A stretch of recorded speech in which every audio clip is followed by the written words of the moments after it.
Hello, friends. It's Pastor Andrew here again.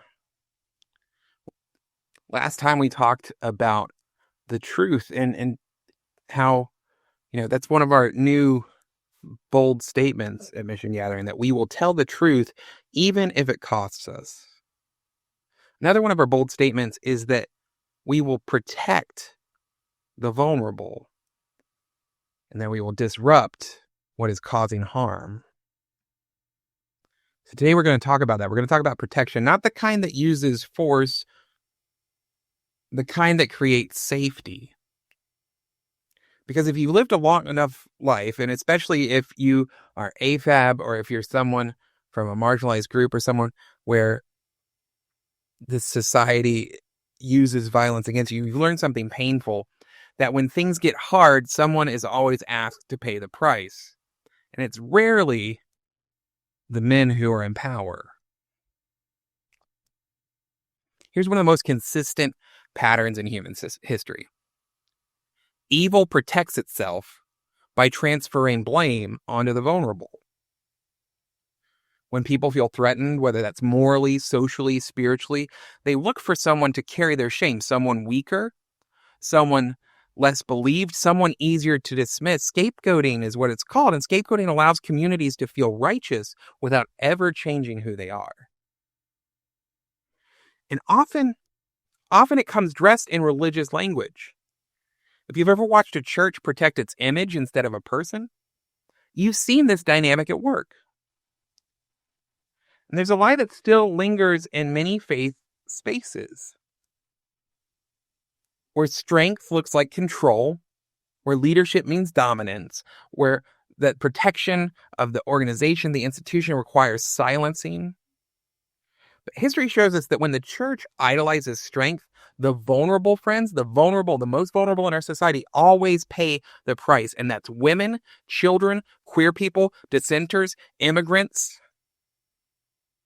outliers, anyone whose existence complicates the narrative. They're told to endure for the sake of unity, to forgive prematurely, to stay quiet so others can feel safe.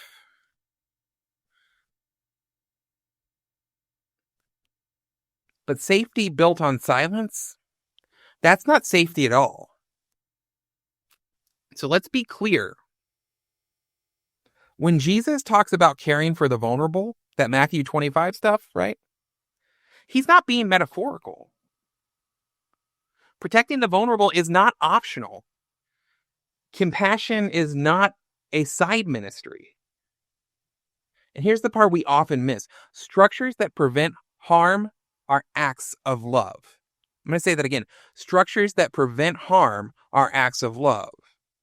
Boundaries are spiritual. Accountability is faithful. Safeguards are not a lack of trust. They are evidence of wisdom.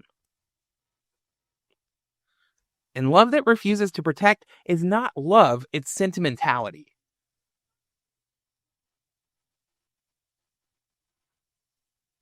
If you were ever told, be patient. If you ever were told, don't ruin his ministry. You know he's doing God's work. If you ever told, this is just how leadership works, I want you to clearly hear this. You were not the problem. Any faith that needs someone to be unsafe in order to survive is not the gospel of Jesus Christ. God does not require your harm as proof of devotion. So the question before us isn't abstract, it's personal. Who is being asked to absorb the cost so others can remain comfortable?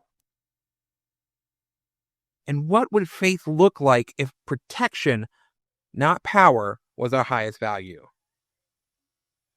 This week, the invitation is simple and brave: to choose safety over image, choose people over systems, and to choose love that protects. You are not imagining things. You're not alone.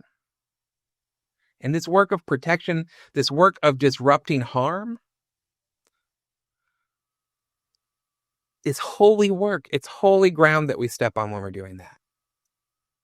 So this week, think about where you can choose to be a disruptor of harms, how you can offer protection for the most vulnerable among us. I hope to see you soon, and that each and every day we will keep building the kingdom of heaven.